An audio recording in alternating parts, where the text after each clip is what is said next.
coconut tree thing. I'm sorry, I'm playing None of this stuff. Here you go. No. Don't watch this. This is like an MK Ultra trigger. Didn't it come out that like a bunch of this was paid? I'm sure a lot. Probably. Yeah, a ton of these influencers have been approached with money. My mother used to. It's just not. They're eating the dogs, eating the cats had better. What? I can't So believe it. What did I say? What did I say? that really was. We were talking about the Trump debate.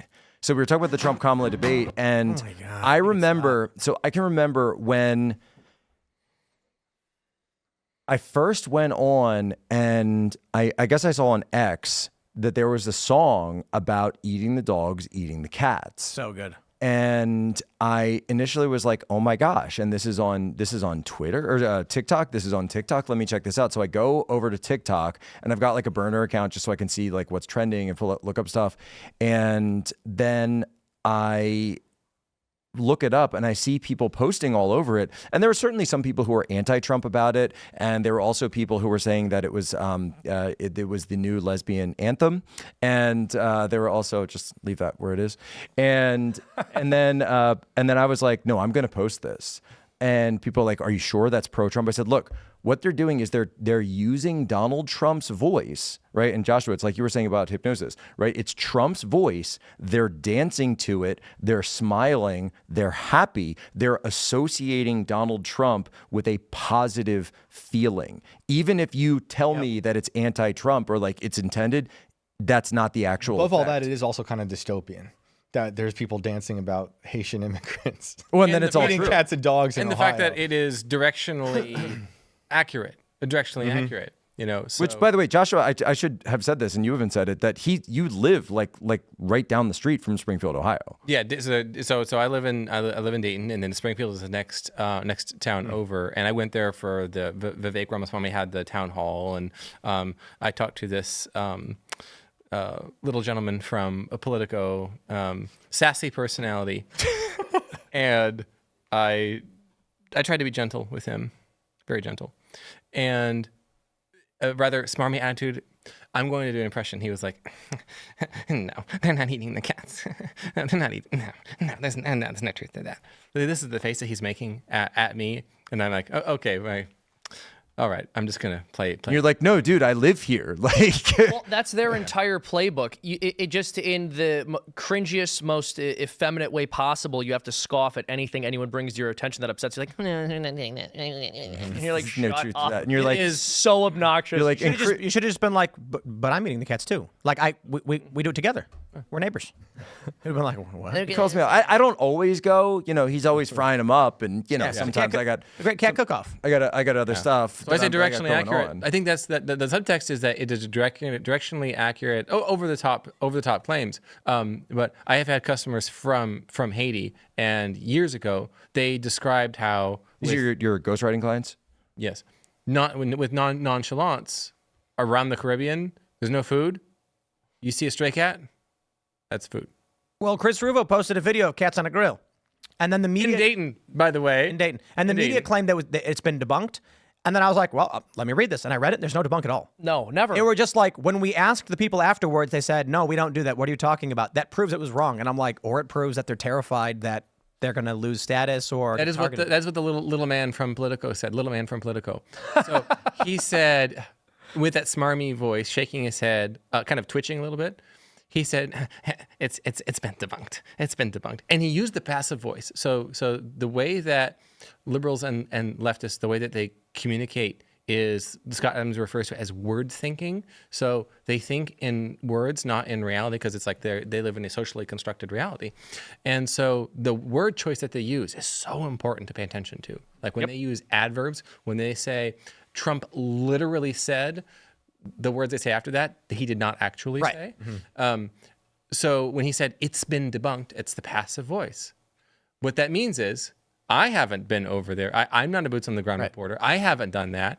What that means is my platform, my publication, has asserted it's not true because they didn't find evidence because they didn't look for it. Therefore, it's been Everything debunked. they say is literally It's an the appeal to opposite. authority. Actually. Exactly. They don't need evidence. They don't need evidence Right. because it is de fide for them that immigrants can't cause problems anywhere. It is de fide for them that third world immigrants coming to a developed Western country can't cause problems for anyone ever, and anyone who alleges otherwise is a big bad racist. Well, okay. That's their religion. But I just want to make one quick point about this because, as you mentioned, it's known that in certain parts of Haiti, they will eat cat. There's people in Ohio where 20,000 Haitian immigrants were dumped saying, hey, they're taking pets, they're eating cats, they're eating dogs. Geese and the ducks. And then geese what and did ducks, the and liberals then say? What do they say? Well, this well, is I what's eat duck hilarious. too. This is We what's hunt hilarious ducks. about We hunt this ducks. is so we know that they'll do it in their home country. People say they're doing it here. The same liberals and leftists who will tell you that the border is just an imaginary line will tell you that it magically stops people from behaving the way they did in their home country once they get here. Okay, and I don't believe that. I'm just gonna say this. I think the song is funny. I don't care if they eat cats or dogs. I don't. You know what? I'm gonna say right now, it's fake. It's been debunked. I accept that. Guess what? Tren de Aragua took over apartment complexes in Aurora, Colorado, and the media ran full speed. It is not happening. Yep. And now they're saying it's only a handful. And now the reporting also they took over 4 complexes in San Antonio as well. So are they probably lying about the cats and dogs? Of course they are. But now they have no choice but to admit police are actually engaging in raids in San Antonio right now because Tren de Aragua took over 4 buildings. and when are we going to be hearing that it's happening? But it's good. Yeah, well, that was, it's only a handful. The conservative case for Tren de Agua. And actually, as, I can't wait till David French puts that one out. as crazy as it was that Jocelyn Nungary, the 12-year-old who was raped and murdered in outside of Houston, which of course Brett Baer was asking Kamala Harris, like, would you like to apologize to the mother? Just have a little moment of show some humanity, please. And it turned out that they're now finding that the 2 individuals associated with that have direct connections to Tren de Aragua. I think a lot of this, a may lot have of the problems we experience in this country are related to the inability of these liberal millennials to empathize with other people. So, for example, Completely agree. a 12-year-old gets raped and murdered, and anyone of good conscience is terrified of it. In fact, I question if you played Sound of Freedom to a liberal, are they going to cry in the opening scene? Because that one's hard to watch. That's a very difficult thing to watch. brutal, man. Because and I think they don't know or care what a parent feels for their child when these stories happen. That they don't care at all. I don't know that that's the case because there are a lot of woke, particularly white women who do have children. And they have Munchausen syndrome by proxy. still I can't don't know that they them. can empathize with other people. I think that might be part of it. We do know that liberal women tend to be diagnosed with multiple and more psychiatric disorders and mental illnesses more than like any demographic, and it's not even close. So mental illness could be part of it. I think, in my personal opinion, Trump derangement syndrome is, let's say, an amplifier and also an exemplifier of a pre-existing mental illness. But it's this sort of, how do I feel about that personally? I feel like that's so bad, no one could do that to another person. That has to be exaggerated. Like if you have conversations with white liberal women who have children, and this is pretty universal in any state, in any age, even if you ask people in their liberal women in their 60s, they will be horrified that you showed them that video. I feel bad. So I feel bad for having seen it. So now it's about me. Let's center my emotions and my feelings. I feel bad that you showed me that. Why would you show that to me? How could you? Now do they're mad that? at you. But that's my point. Then They don't they're mad at you. empathize with the feelings of the other people. And then they'll Yeah. say that's true. that couldn't be happening here. That's right-wing propaganda. No, yeah, that's literally. Why would you do that? Why would you do that? You And liar. the things that they're doing are so, and the things that they're supporting are so disgusting and so horrible that often it sounds like that. That was one of the problems when the story broke in 2015 about the fact that Planned Parenthood was literally selling baby parts. People were going, "Oh, come on, that's crazy. Planned Parenthood isn't selling baby And parts." by the way, Well, who you know they're who was it? dismembering them. Wait, James. Who? So David Daleiden, Daleiden, And Kamala Harris Daleiden, prosecuted who him. was the That's person right, who Kamala Harris prosecuted prosecuted him? him. Was threw him away for filming it. Not the was people Kamala selling Harris. baby parts. She didn't prosecute them. Donald Trump, at the debate with Kamala, says she wants transgender surgeries for illegal immigrants who are detained. And the liberal media went, Trump is crazy and making these things up, despite the fact it was CNN K-File that reported that in the first place. Yo, have you noticed that almost all of like the NFL ads that Trump is running are about that? Oh, yeah. Yeah, And then it's- Kamala got asked by Brett Baer, and she's like, I'm going to follow the law with it. Yeah. He's like, I will follow the law. Like what? That's not what. That's he not what asked. you said. That's what they did in Laws- Springfield. That's not what you said, She Seamus. She said, "I have followed the law." No, she went. That's right. That's what. Yeah. See, I'm mixing up the cartoon and the real one again. I keep having issues with this, but no, the complete inability, and Tim, I think you're right, because it's also. I think it's also that they will have like the toxic empathy, and shout out to Ali Beth Stuckey, who was doing that, and suicidal empathy with these out groups. But when there's a group that is closer to them, and you've seen this in studies as well of liberals, that they empathize more with out groups and further out groups than they do with closer groups. And you see this with the complete lack of information. They've just dropped the narrative about Asheville. Yeah, can I totally interrupt you on that? hurricane. I just that rings a bell for me. So in evolutionary biology, there is this concept called the extended phenotype. Extended phenotype an example of that would be a bird, the nest. The nest is extended phenotype. Richard Dawkins, I think, coined this. So what does that mean? Elaborate. Yes. So it is an evolved activity, behavior that the critter does with its environment to create reproductive success, or odds of that. So beavers build dams, for example. Squirrels bury nuts. Yes, the dam making That's survival, behavior. right? Yes. So one could posit that the liberals' toxic empathy is the extended phenotype of these hyper masculine, low time preference individuals, because they benefit from it and they engage in Hyper masculine. yes.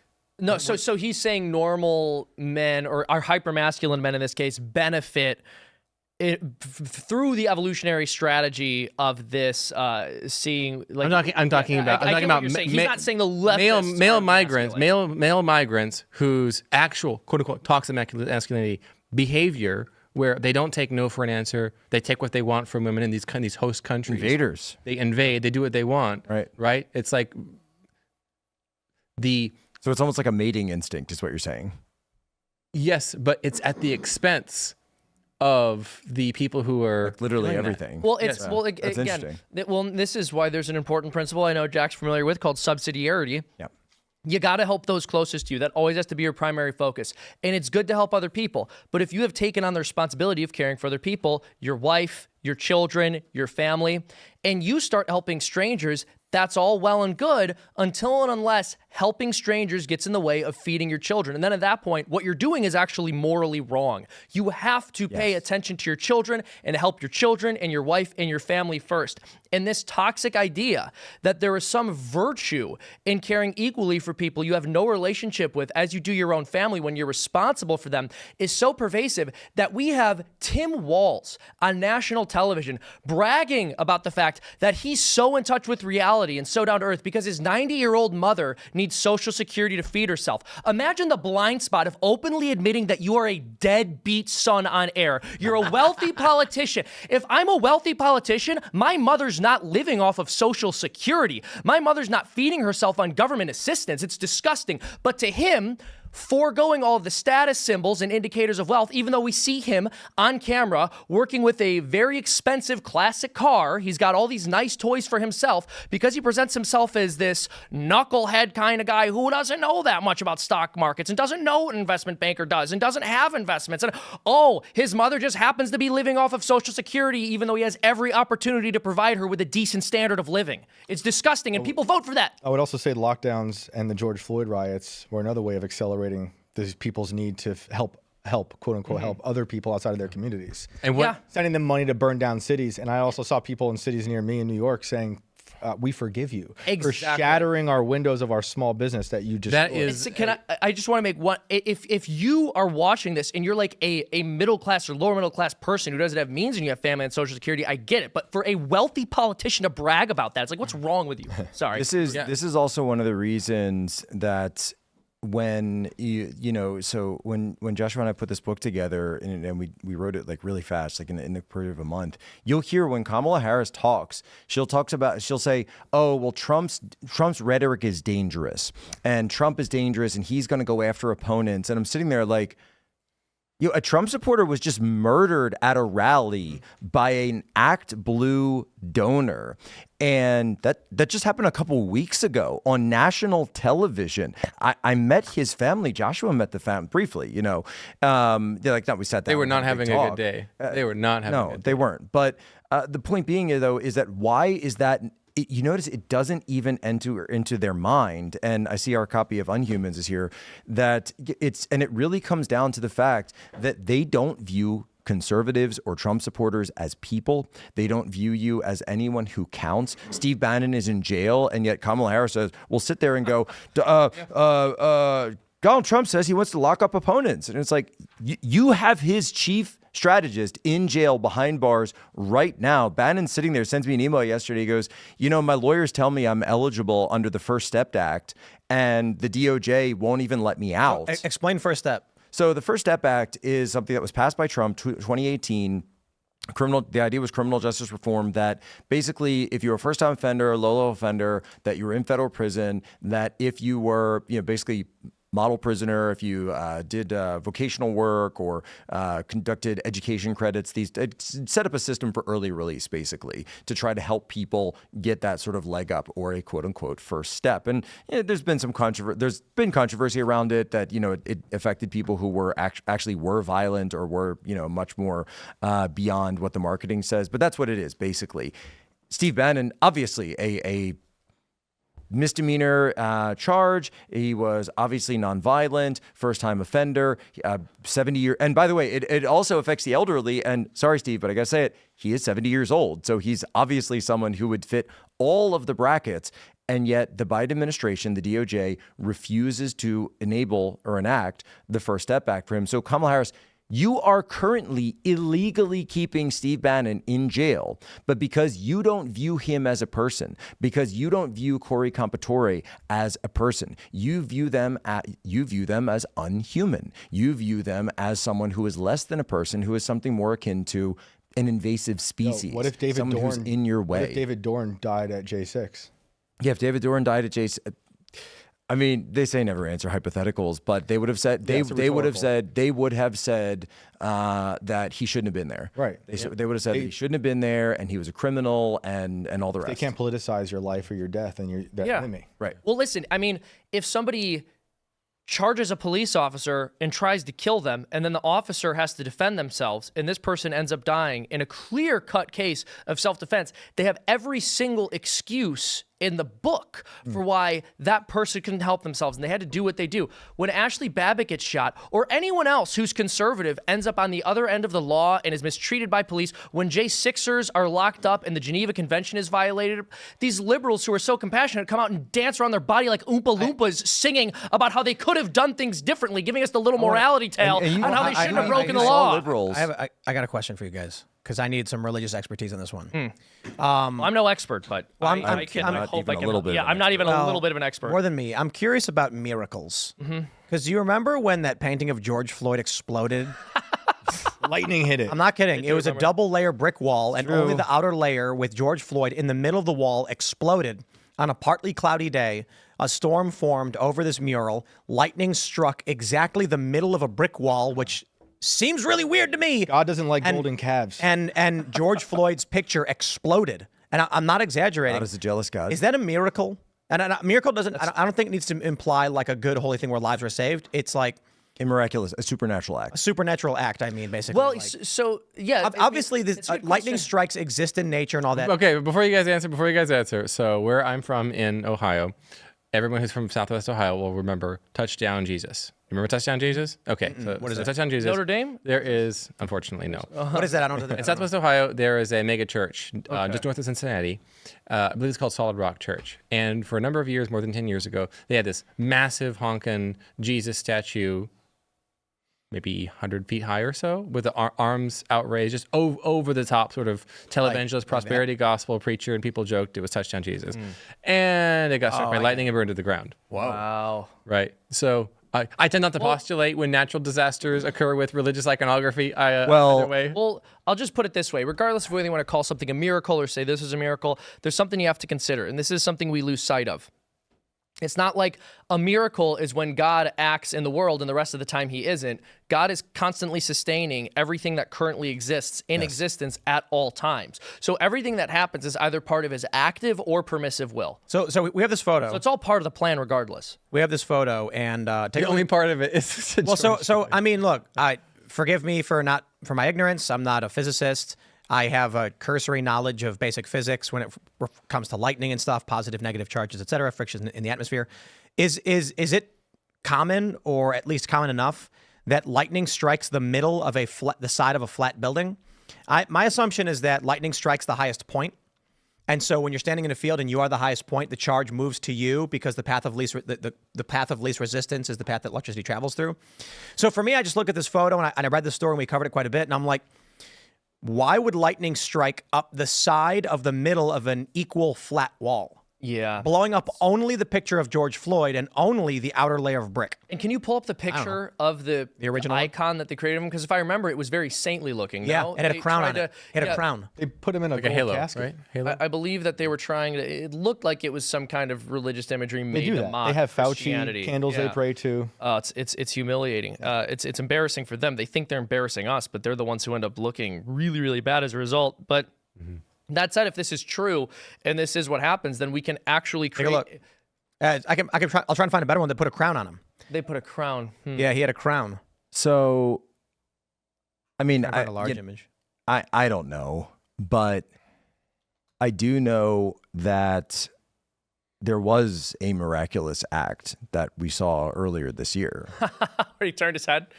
Oh man. at a field in Butler, Pennsylvania on July 13th, 2024 at 6:11 p.m. And Seamus, I think you'll appreciate right on in here on the front page, it says for Corey Compatore, and right under that we have Ephesians 6:11. Amazing. Thanks for checking out this clip from Timcast IRL. Make sure to watch the show live Monday through Friday at 8 p.m. Subscribe to this channel, and we will see you all there.